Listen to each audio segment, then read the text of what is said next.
শারীরিক, মানসিক ও আধ্যাত্মিকভাবে আমাদের উচ্চতর সাধনার জন্য প্রস্তুত করতে যে যোগক্রিয়ার নির্দেশ শ্রী শ্রী গৌরদেব দিয়েছেন, তার এক প্রধান অঙ্গ হল ধ্যান।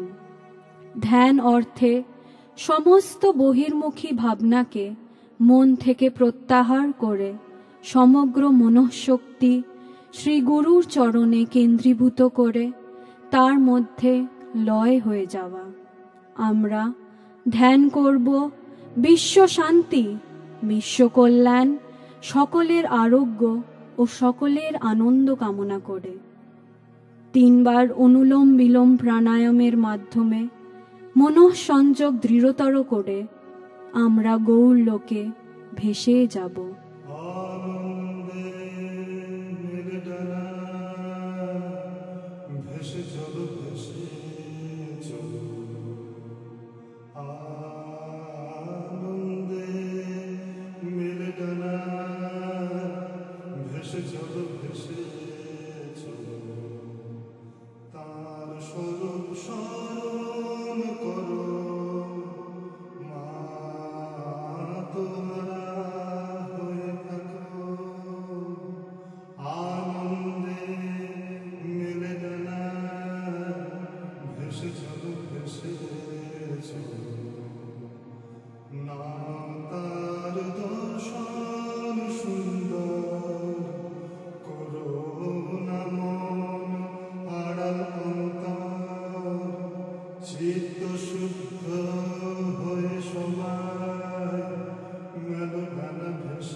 ভেসে চলো ভেসে চলো।